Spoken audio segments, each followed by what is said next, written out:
My dear students, welcome back to the lectures of Formal Languages Automata Theory.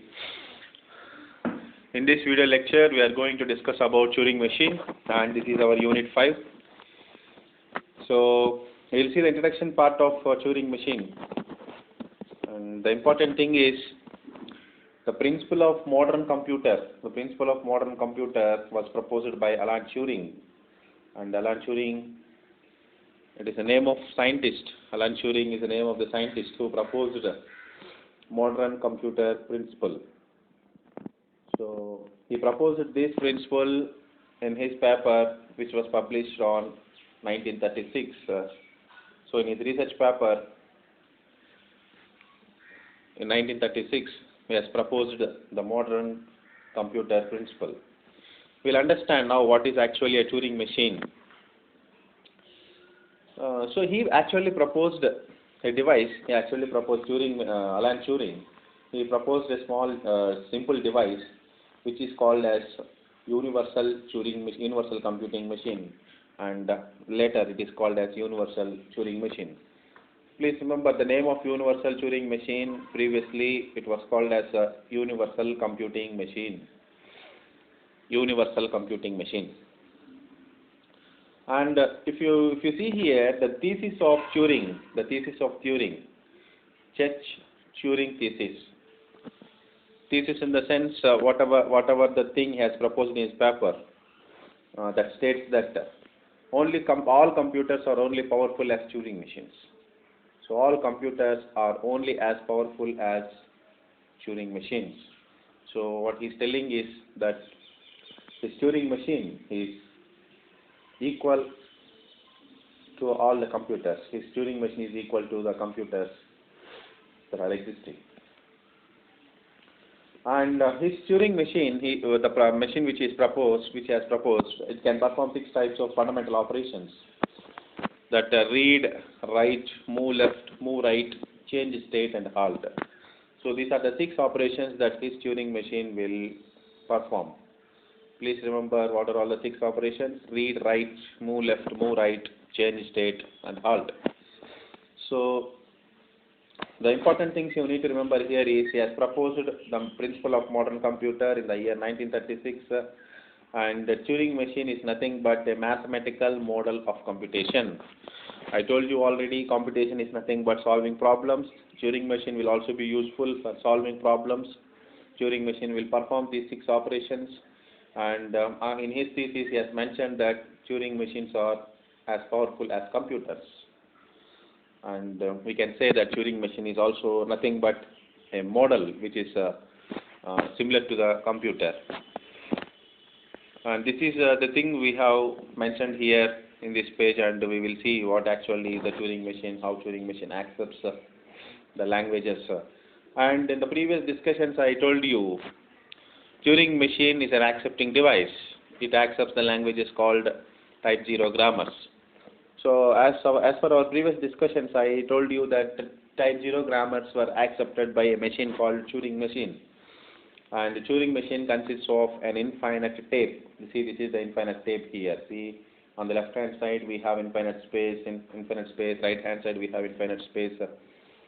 So there is no limited amount of memory here. You can store any size large input here. That is why it is called as infinite length tape. Turing machine consists of infinite length tape.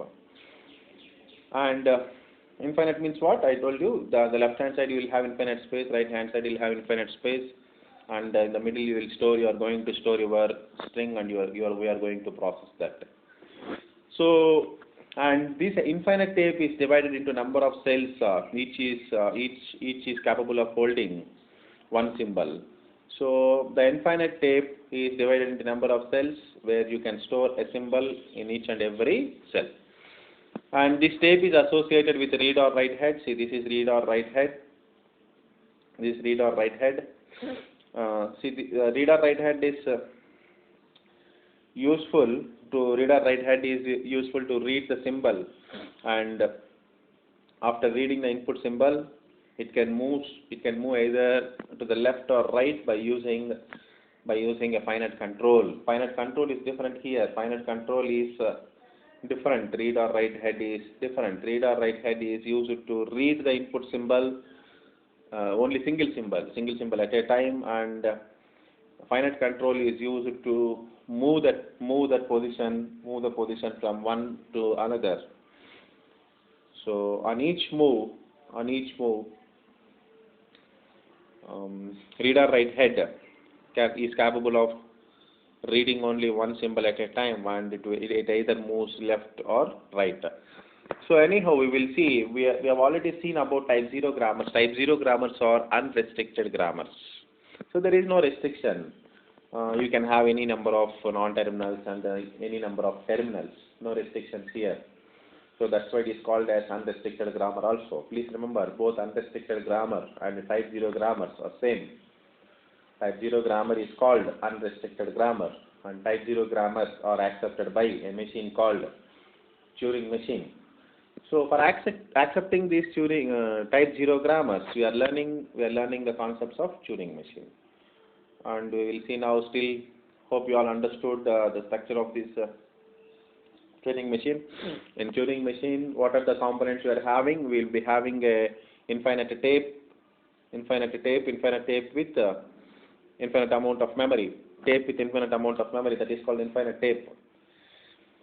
And read or write head, finite control. Finite control is used. Finite control here helps us to move from position to another position, one position to another position. Read or write head is useful to read the input symbols one at a time. So this is about the basic introduction of Turing machine. And one more point I want to discuss with you. And these languages are also called as recursive enumerable languages. Don't forget this point. Unrestricted grammars, type 0 grammars, and recursively enumerable languages. All these names we use only for type 0 grammars. Please remember it. And we will see the definition of Turing machine now. Definition of Turing machine. Turing machine consists of 7 tuples: Q, sigma, tau, delta, Q naught, B, and F. So we will see the meaning of each and every symbol. As we have already known some symbols here. Q stands for collection of inputs, collection of states. Sigma is input symbols. Capital Q stands for states. We have already known. Sigma stands for input symbols. We have already known. Tau, which is a new symbol, we are now getting it. Complete set of tape symbols. Complete set of tape symbols. Okay, please remember the tau refers the tape symbols. Tau represents the tape symbols. Delta is a transition function. We have already known this transition function. And Q naught is the initial state. B is the blank symbol.